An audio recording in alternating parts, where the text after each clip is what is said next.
Mais quand j'ai vu monter les petits-enfants, ça m'a fait penser à quelque chose.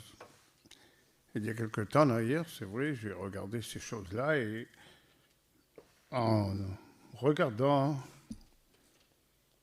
j'ai vu qu'il y a quelque chose qui a changé. Vous savez, dans l'émission avant, quand on faisait des missions, alors on mettait des tapis par terre et les enfants, ils étaient assis. Ils chantaient des cantiques, ils tapaient des mains, ils aimaient les réunions.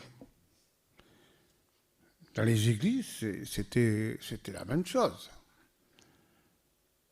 Alors j'ai regardé à ce qui est marqué dans la Bible, et dit enseigne l'enfant dès sa jeunesse, et avec le temps, il s'en souviendra.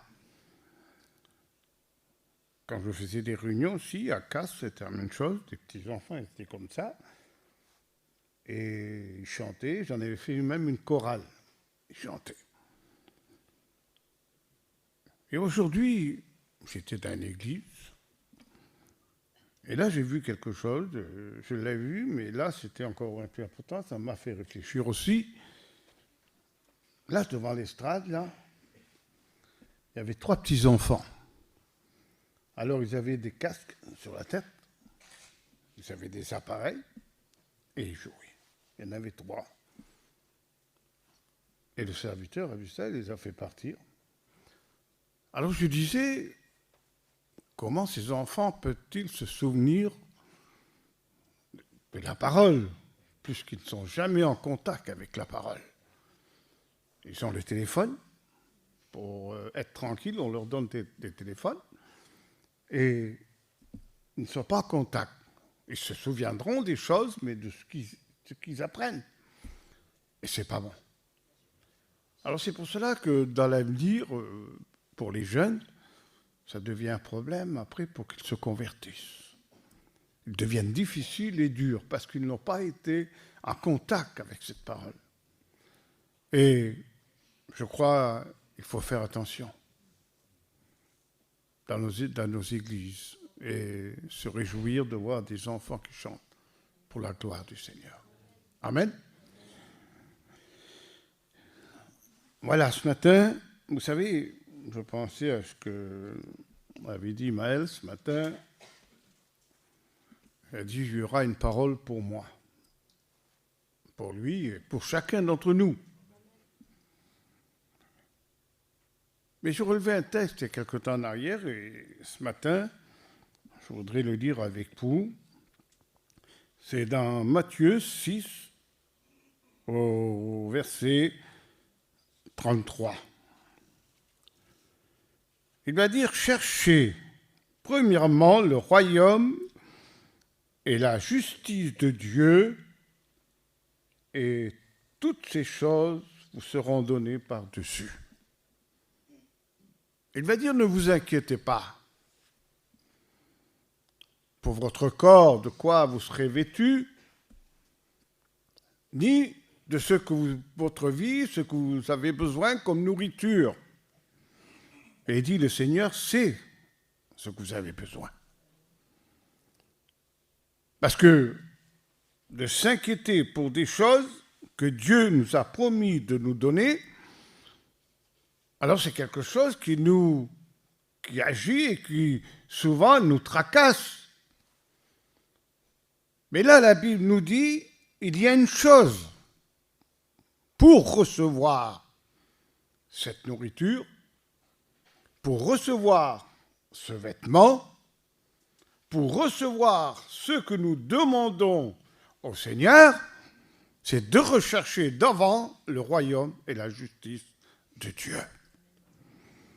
On voudrait tout recevoir, mais rien chercher d'en haut.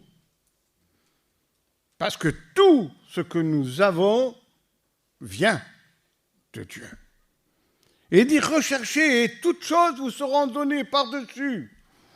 On voudrait tout avoir et ne pas chercher les choses d'en haut. Et ne pas faire ce que le Seigneur nous demande de faire. Du moment que nous chercherons les choses d'en haut, à ce moment-là, Dieu pourvoira à nos besoins. Ce matin, c'est très important, parce qu'aujourd'hui, on voit bien ce qui se passe. On voit que dans les églises, les gens voudraient que Dieu leur donne toutes choses. Leur donne la guérison, leur donne, agit dans leur foyer et tout, mais est-ce que nous recherchons premièrement ce qui est de Dieu? Ce qui est d'en haut.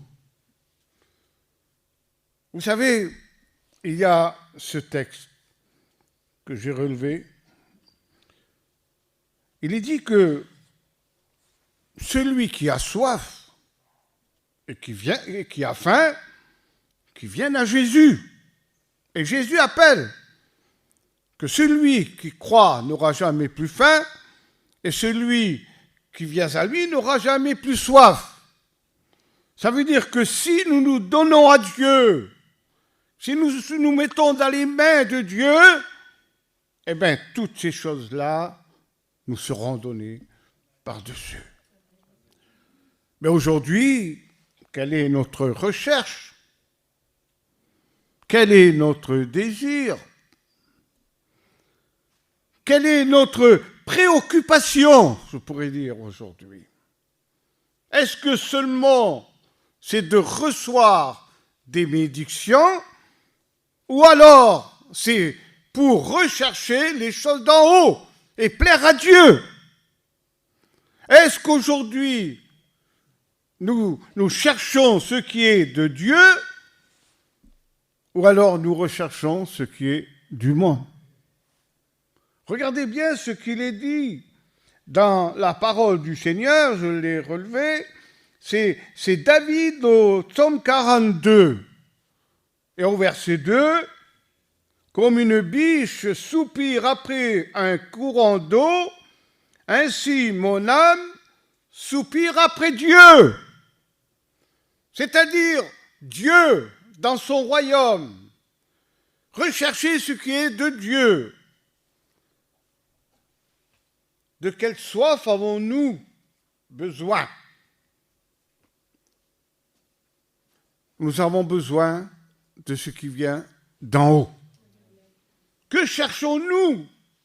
Avons-nous soif de qui et de quoi? Est-ce que nous avons soif de Dieu ou soif du monde? Est-ce que nous avons soif des choses d'en haut ou soif des choses de la terre? Nous avons une âme. La chair ne voudra jamais de Dieu. Elle est contre les choses de Dieu. Mais notre âme, elle soupire à ce qui est d'en haut, à ce qui est de Dieu. On voudrait, nous, avoir tout ce qui est pour nous, pour nos intérêts,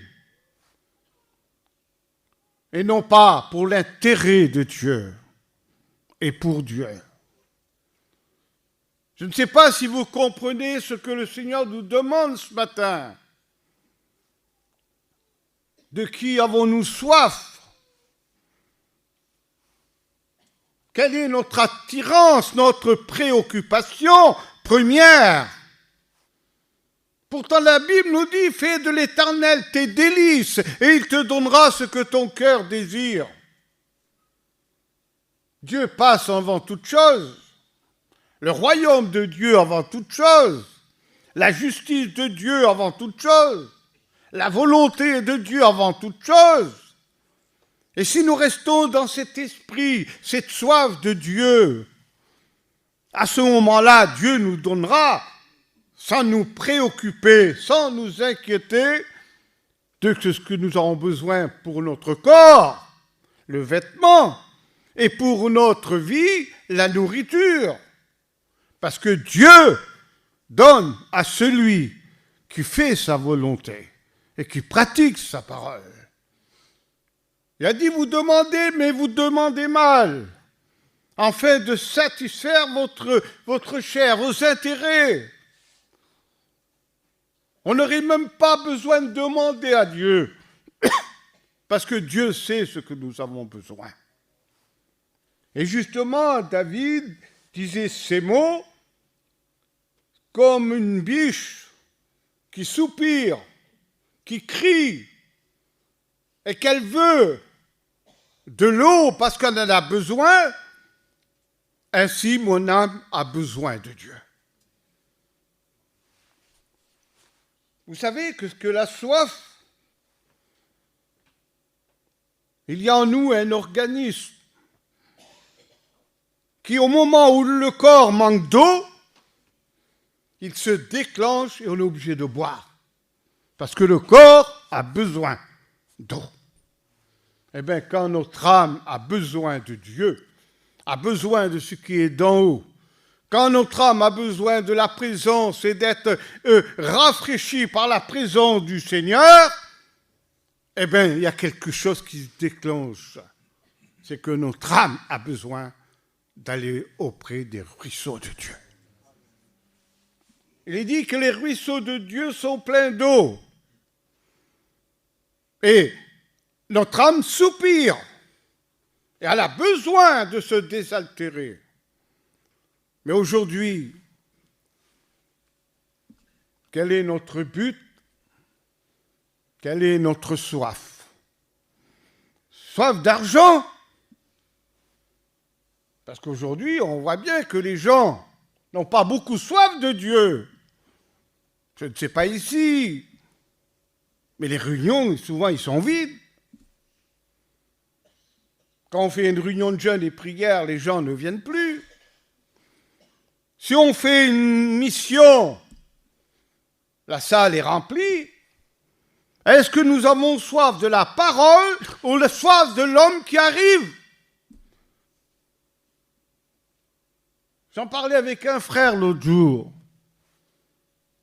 Il a dit, mais cet homme qui arrive, c'est vrai qu'il a un message, mais pourquoi les gens se dérangent seulement quand un homme arrive? Est-ce qu'on a vie avec cet homme? On ne sait pas quelle est sa vie. Cet homme disait ça, on ne sait pas comment il est. Et pourtant, quand il vient, ben, tout le monde se dérange. Pour qui on vient? Il y a plein de serviteurs autour de nous. Et pourtant, on appelle les gens d'ailleurs pour faire des réunions. Est-ce que la parole n'est plus la même?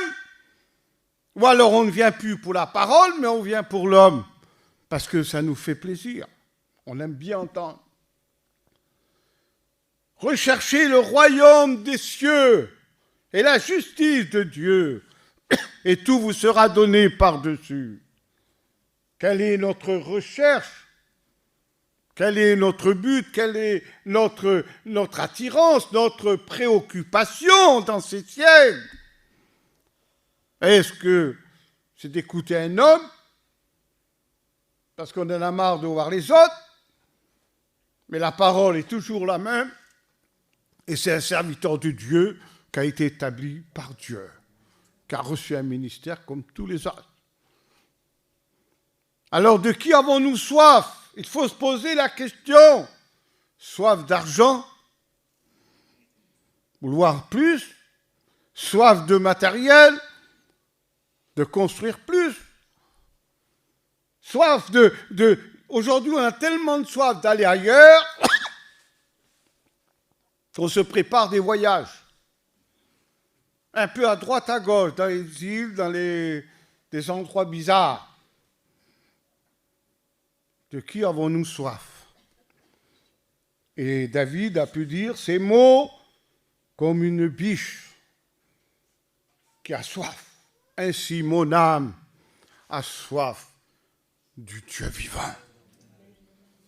A soif du Dieu vivant.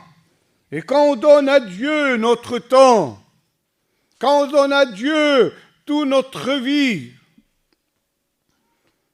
eh bien, Dieu nous donnera. Vous savez, je pensais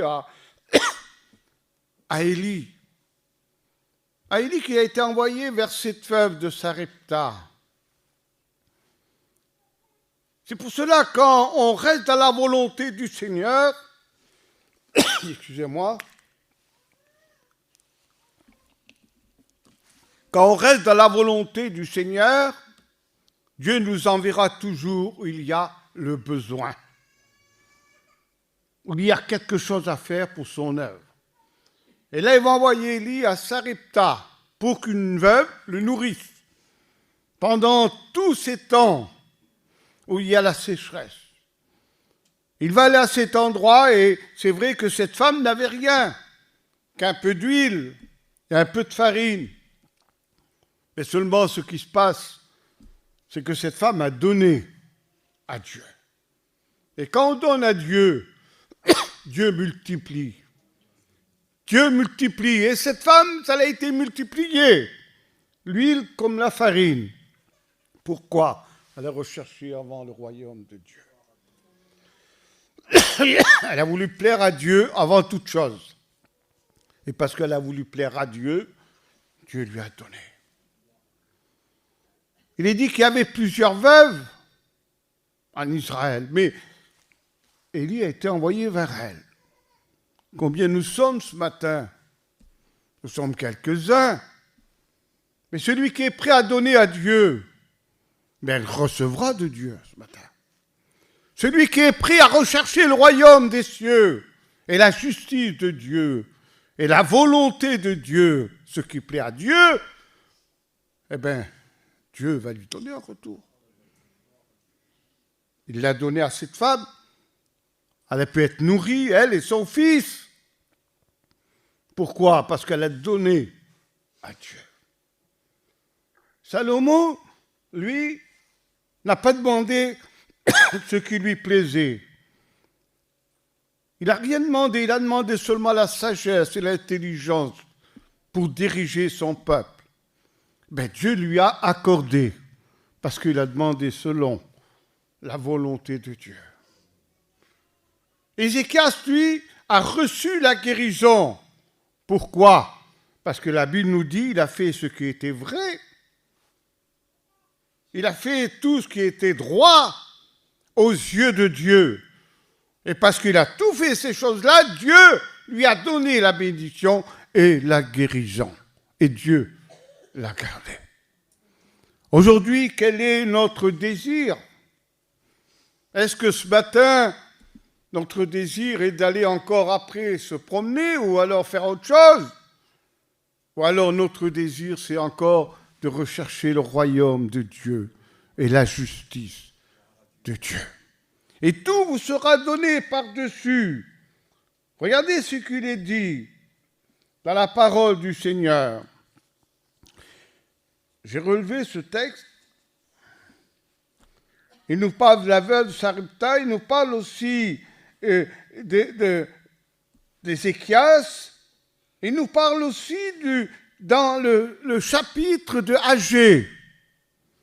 Il est dit que ce peuple sortait de la captivité. Et quand il sort de la captivité, alors il disait, ce n'est pas le moment de construire le temple de l'Éternel. Mais ils ont allé, ils ont fait selon leur désir, c'est de construire leur maison et d'en faire des demeures lambrisées. Voilà leur soif. Leur soif n'était pas de construire la maison de l'Éternel qui était en ruine, mais leur soif était de construire leur maison. Et c'est ce qui se passe aujourd'hui. On voit que les gens ont plus de soif à construire, à travailler, à gagner, à prendre des loisirs et quoi que ce soit, que de construire leur vie avec Dieu, leur vie spirituelle. Le temple est en ruine, et pourtant ils se dirigent là où il y a leur maison. Combien de temples au milieu de nous? Combien de gens, leur vie est peut-être en ruine spirituellement? Peut-être comme au temps d'Ézéchias, où les portes ils étaient abattues, où il n'y avait plus de lumière dans le temple, où il n'y avait plus de nourriture dans le temple, il n'y avait plus de parfum qui était offert dans le temple. Il y a des choses qui sont comme ça aujourd'hui. Est-ce que notre temple, notre vie spirituelle, Elle est comme Dieu veut qu'elle soit. Si nous voulons que notre vie spirituelle augmente, alors il faut rechercher le royaume des cieux et la justice de Dieu. Et tout nous sera donné par-dessus. Mon âme a soif de toi. Et vous savez ce que dit Ésaïe? Il va dire ces mots, Ésaïe 55, au verset 1. Vous tous qui avez soif, venez. C'est l'appel du Seigneur. Parce que Dieu nous appelle. Si nous avons soif, il faut venir à Dieu. Parce que c'est là que notre âme, notre vie spirituelle pourra grandir dans les voies de Dieu. Aujourd'hui, c'est vrai, on est peut-être un grand nombre. Mais qui recherche ce que David a recherché? Mon âme soupire après Dieu. Fais de l'Éternel tes délices et il te donnera ce que ton cœur désire. Les ruisseaux de Dieu sont pleins d'eau. On n'est pas en manque de bénédiction. Il demande seulement de nous approcher du ruisseau de Dieu. Ce matin, je crois que ce qu'on peut voir, voir dans le monde, ce qui se passe, souvent on est d'un coin, on réfléchit, on dit mais qu'est-ce qui se passe? Les gens n'ont plus ce feu, n'ont plus ce désir de pouvoir prier, lire la parole, venir à la réunion. Il n'y a même plus de solidarité entre frères et sœurs. Chacun pour soi. Et pourtant Dieu nous a appelés que nous sommes le corps. Nous sommes les membres du Christ. Et qu'en nous, il n'y a pas de division, mais nous sommes tous unis dans un même esprit, dans la même foi. Et que si nous recherchons ce qui vient de Dieu, alors à ce moment-là, Dieu nous bénira. Amen. La Bible nous dit dans Jean chapitre 6 au verset 27, « Travaillez non pour la nourriture qui périt, mais pour celle qui subsiste pour la vie éternelle. » Ne travaillez pas pour la nourriture qui périt, mais pour celle qui subsiste pour la vie éternelle. C'est-à-dire ne pas rechercher ce qui est terrestre, ce qui fait du bien à nos intérêts, à notre bien-être, mais la nourriture qui vient d'en haut, c'est-à-dire la nourriture de Dieu. La nourriture de Dieu, c'est sa parole. C'est que nous puissions toujours nous nourrir de ce pain qui est toujours vivant, qui est Christ. Je suis le pain de vie qui est descendu du ciel et qui donne la vie au monde. Vous savez, il y a peu aujourd'hui qui se mettent à part d'un coin, d'une maison, d'une caravane ou d'une voiture pour prier le Seigneur. Et pourtant, on a besoin de revenir au Seigneur. La Bible nous dit « Revenez à moi ». Revenez à moi, c'est la parole du Seigneur. On s'est peut-être un peu éloigné de la simplicité de l'Évangile et de la parole du Seigneur. Peut-être qu'on ne recherche plus ce que nous recherchions auparavant et que nous recherchons un peu ce qui est du monde et qui nous attire. La splendeur, la séduction, la convoitise de la chair, la convoitise des yeux, l'orgueil de la vie. Les gens aujourd'hui, ils recherchent ce qui leur fait du bien et ce qui les élève. Mais le Seigneur demande le sens contraire. Il veut que nous puissions grandir spirituellement par le Saint-Esprit, afin d'anéantir et de détruire les œuvres de la chair. Recherchez le royaume de Dieu et la justice de Dieu, et toutes choses vous seront données par-dessus. Ne travaillez non pour la nourriture qui périt, mais pour celle qui subsiste éternellement. C'est la nourriture de Dieu. On a besoin de la nourriture de Dieu. On a besoin de la parole. On a besoin d'être ensemble. Vous savez, dans la parole du Seigneur, il y avait un jour un homme. Jésus rentre dans une synagogue. Il est là, il voit, il y a beaucoup de gens, il est en train d'enseigner, de parler du royaume de Dieu. Et là, il y avait un homme qui avait la main sèche. C'est-à-dire, il a eu une main qui était morte. Mais elle était aussi dans l'assemblée. Elle est aussi dans l'assemblée, là, parmi les autres. Il y avait des sacrificateurs, il y avait des gens dans cet endroit qui enseignaient aussi. Mais cet homme rentrait avec sa main, toujours pareil. Elle n'avait plus d'activité, elle ne bougeait plus. Le sang ne circulait plus, elle n'était plus en vie. Et pourtant, les gens voyaient bien ce que cet homme avait, que sa main était sèche, qu'il ne pouvait plus travailler, qu'il ne pouvait plus rien faire. Et bien pourtant, ils n'ont pu rien faire pour lui. Et tant qu'on se confiera à ces choses de la terre, et que nous demanderons, nous ne recevrons rien. Pourquoi? Parce que l'homme, la terre, le monde ne peut rien faire, ne peut pas nous satisfaire. Mais celui qui peut nous satisfaire, qui peut ranimer notre vie, c'est Jésus. Il n'y a que lui seul qui peut ranimer une personne qui n'a plus de vie en lui. Et quand je pense à cette église, que Jésus dit que nous sommes le corps du Christ, nous sommes les membres du Christ, que lui, il est le chef, la tête, et nous sommes son corps. Et peut-être dans les assemblées, on ne voit pas, peut-être certains sont comme cette main où il n'y a plus la vie. Peut-être il y en a 2, 3 ou 4, je ne sais plus, mais il n'y a plus la vie qui passe dans cette main. Elle ne bouge plus, elle est morte. Mais il y a des chrétiens qui sont comme ça aujourd'hui, qui n'ont plus la vie de Dieu, que l'esprit n'est plus en eux, et ne passe plus, ne travaille plus dans leur vie. Ce sont des chrétiens qui ont une vie qui n'est pas spirituelle, et peut-être qui est morte spirituellement, mais qui sont toujours présents. Pourquoi? Parce que leur vie n'est pas animée par l'esprit, parce qu'ils ne marchent plus selon l'esprit, parce qu'ils ne recherchent plus les choses d'en haut, parce qu'ils ne recherchent plus les choses de Dieu. Ils sont comme ces bouteilles qui sont fermées et qu'on ne peut plus remplir. Ils ont besoin peut-être qu'on rouvre le bouchon, qu'on verse ce qui est à l'intérieur et qu'on puisse remplir cette bouteille à nouveau des choses qui viennent d'en haut. Parce qu'en haut, il n'y a plus de place pour Dieu. Il n'y a plus de place, il faut vider pour qu'elle soit à nouveau remplie. Non pas par les choses du monde, mais par les choses de Dieu. Peut-être que la vie n'est plus spirituelle en toi. Peut-être que tu n'agis plus comme un chrétien. Mais ce matin, le Seigneur, lui, il voit, il sait, et rien n'est caché. Notre âme a besoin d'être restaurée.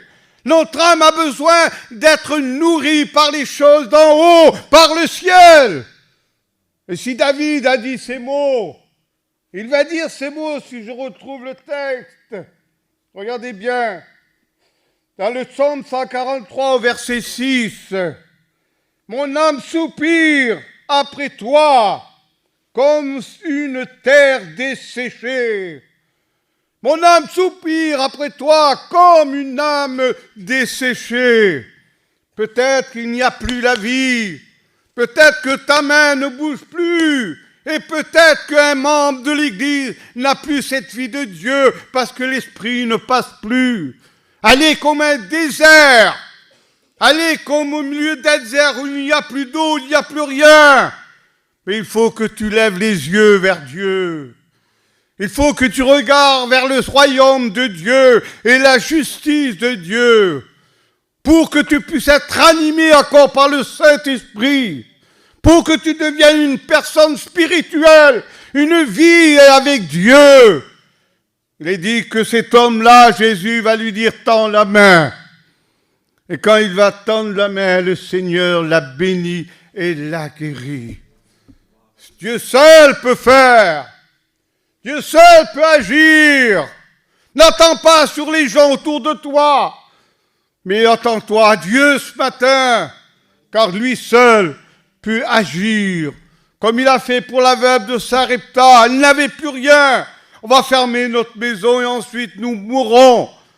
Mais non, ils ne sont pas morts, mais ils ont fait confiance au Seigneur. Ils n'ont pas perdu la vie. mais ils ont trouvé la vie parce qu'ils ont été bénis en abondance.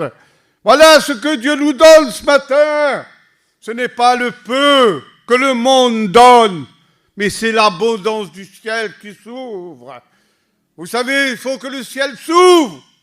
Mais que tu veux que le ciel s'ouvre ce matin, tu veux que ton âme soit remplie, ton âme reçoive la bénédiction de Dieu, alors que ton cœur s'ouvre. Si tu veux que le ciel s'ouvre, il faut que ton cœur s'ouvre. Il faut que notre cœur s'ouvre pour que le ciel s'ouvre. Tant que notre cœur ne sera pas ouvert, on ne pourra pas recevoir la bénédiction. C'est comme une bouteille. Tant que le bouchon est sur la bouteille, rien ne pourra pénétrer à l'intérieur. Même si on le met en dessous, un robinet ou une source qui est glacée, elle sera rafraîchie à l'extérieur, mais à l'intérieur, il n'y aura rien du tout. On ne veut pas être rafraîchi seulement de l'extérieur, de la présence de Dieu, parce qu'il y en a, il se suffit de parler en langue, d'être dans l'émotion, de dire j'ai été touché par Dieu. Ce n'est pas seulement la bouteille qui doit être rafraîchie, ce n'est pas ton corps ou ta personne qui doit être rafraîchie, c'est l'intérieur. Et pour que l'intérieur soit rafraîchi, il faut que le bouchon soit enlevé pour que ça rentre à l'intérieur. Il faut que tu ouvres ton cœur. Il faut que tu ouvres ton cœur pour que le ciel s'ouvre et que la bénédiction descende dans ta vie. Mon âme a soif de toi. Je suis comme d'un désert, je ne veux pas mourir. Je suis comme un désert, je suis sec. Étends ta main. Et ce membre qui est mort, ce membre qui ne bouge plus, qui ne peut plus travailler, qui n'a plus la vie, puisse encore couler en l'intérieur la vie. La vie peut revenir, la vie de Dieu peut revenir en toi. Ce matin, il faut que tu fasses quelque chose. Vous savez, je pense toujours, c'est normal qu'on cite souvent les mêmes versets parce que ça tombe souvent dans ce que le message est porté, ça tombe avec. Je pensais à Élie sur le mont Carmel. Quand il va faire cet holocauste et qu'il va dire au peuple, est-ce que vous êtes d'accord ? Choisissez, ne soyez plus des clochards de l'Évangile. Jusqu'à quand clocherez-vous des deux côtés ? On ne peut pas clocher des deux côtés. Ou bien on est d'un côté, ou bien on est de l'autre. On est du monde, ou alors on est de Dieu. Il faut choisir. On n'est pas des mendiants qui tendent la main pour avoir des clochards, pour avoir une pièce. La Bible nous appelle, ceux qui sont convertis, des enfants de Dieu. On nous appelle les enfants de Dieu, les héritiers. On nous appelle des princes. Nous sommes des enfants de Dieu. Nous ne sommes pas n'importe qui. Ne clochons plus d'à droite ou à gauche. Si nous avons fait un choix de servir Dieu, de rechercher le royaume des cieux et la justice de Dieu, alors c'est quelque chose qui est important. Je te suivrai, Seigneur, dans les bons et comme dans les mauvais jours.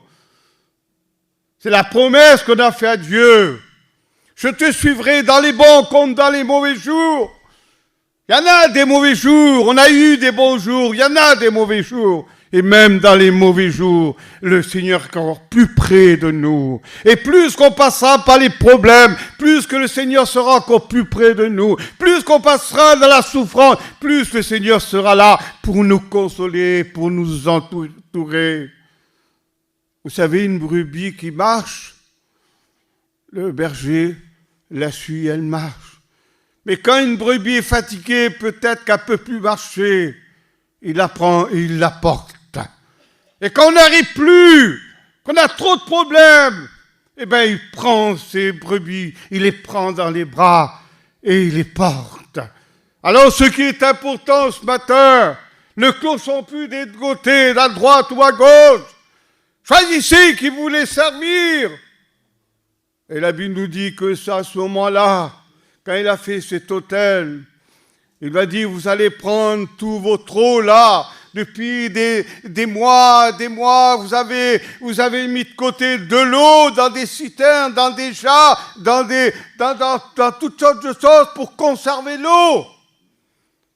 Prenez toute cette eau, c'est une eau qu'elle est comme un peu le puits de Jacob. Une eau où on a toujours soif. Peut-être que cette eau était peut-être réchauffée. Peut-être que l'impureté est rentrée dans cette eau par les choses qui tombent. Et ils avaient des vases, ils avaient fait une réserve d'eau à cause de la sécheresse. Mais il va dire, cette eau-là, vous voulez de l'eau limpide? Vous voulez de l'eau vivante? Il faut faire le choix. Tu veux la vie en toi? Alors, vide cette eau. Vide cette eau, ouvre ton cœur et tu vas avoir la bénédiction de Dieu. Comme la veuve de Sarepta, tu vas avoir la bénédiction de Dieu. Prenez cette eau. Il y a un fossé autour de l'Holocauste, autour de l'autel. Il y a le taureau, il y a du bois, il y a des pierres et autour il y a un grand fossé. Prenez votre eau. Prenez ce que vous savez qui ne vous sert à rien.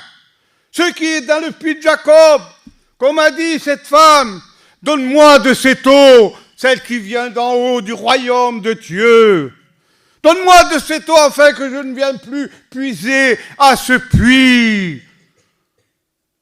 Il dit, cette eau que je te donnerai jaillira en toi comme une source qui jaillira jusque dans la vie éternelle. Ça, c'est l'eau de Dieu. Ça, c'est la bénédiction de Dieu. Ça, c'est le ciel qui s'ouvre et qui se déverse sur la personne et qui remplit. Pourquoi? Parce que cette femme, son cœur a été ouvert à la parole de Jésus. Ce peuple, on dit oui à Élie.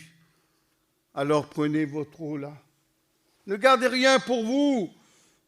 La veuve Sarepta, donne-moi ce gâteau, même si tu n'as rien, donne-moi. Donne-le à Dieu avant. Comme la petite veuve, elle a donné tout ce qu'elle avait dans 2 petites pièces dans le tronc. Prenez cette eau-là, prenez cette eau et déversez-la sur l'Holocauste, sur l'autel. Et il dit qu'ils ont versé toute l'eau qu'ils avaient. L'eau qui était peut-être, qui a été chaude, peut-être tiède, ou elle sentait mauvais, je ne sais pas, mais ils vont prendre. Pour eux, c'était important d'avoir cette eau. Pour eux, pour leur bétail, pour leur nourriture et pour tout. Mais seulement Dieu donne davantage que ce que nous, on a. Parce que Dieu ne veut pas donner avec petite mesure, mais il veut nous envahir de sa présence.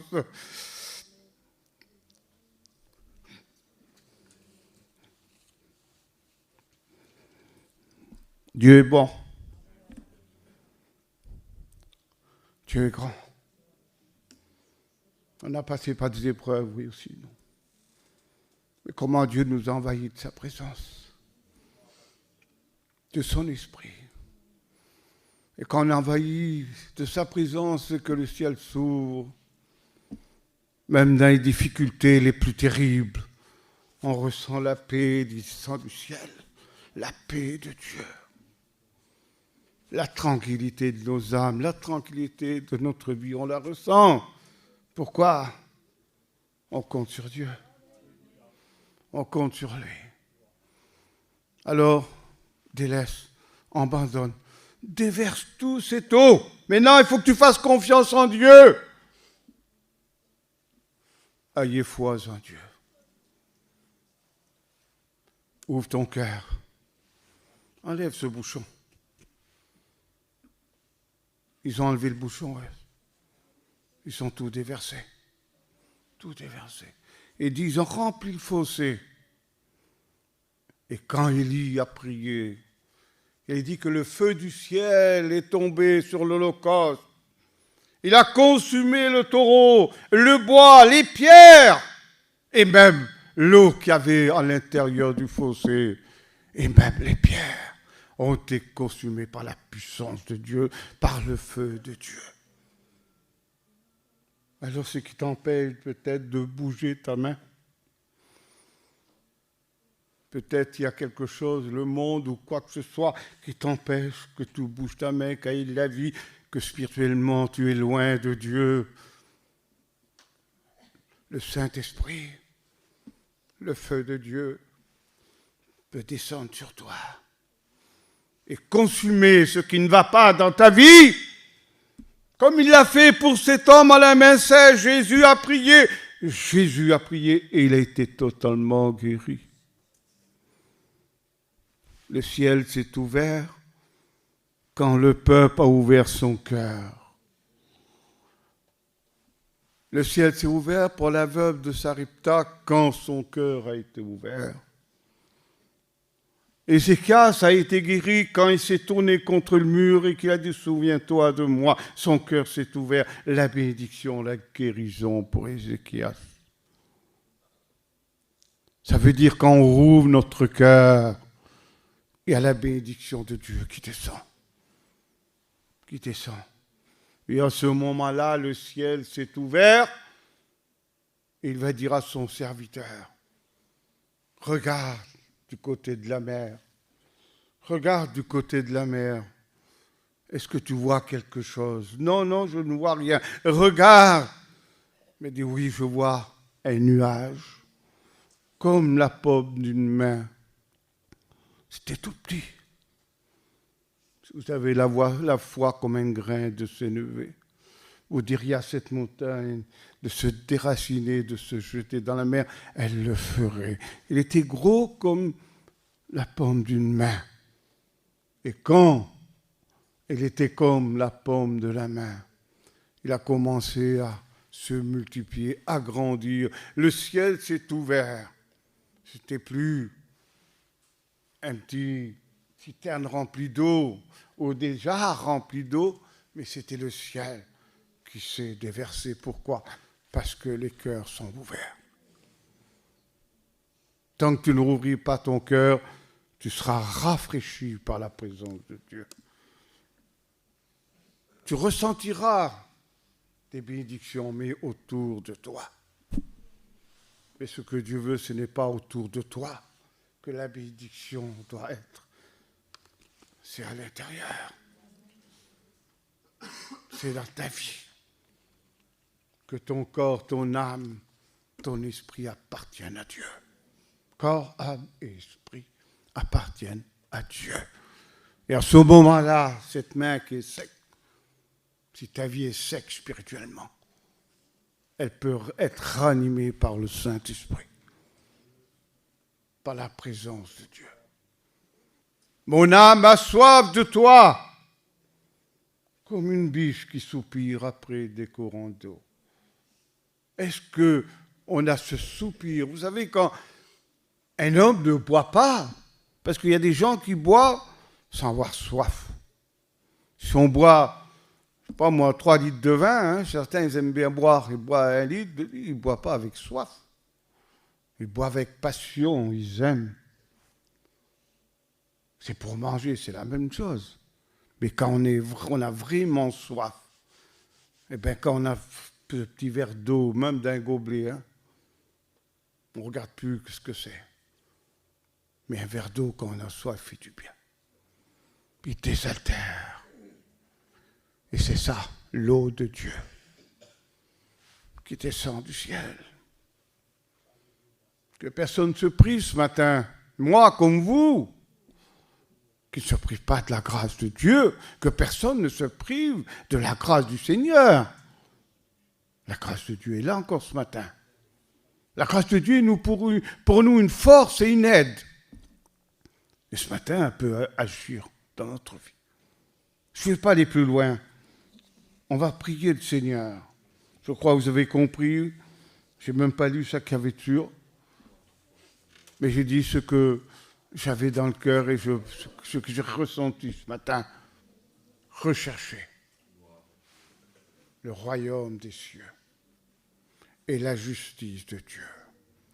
Mon âme soupire comme une biche soupire après les courants d'eau.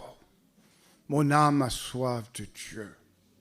Mon âme a soif du Dieu très haut.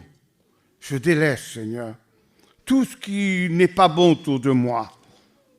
Je veux que le bouchon soit enlevé de ma vie pour que tu remplisses ma vie de ta présence. Je demande à Tété qui prie le Seigneur et on prie avec lui.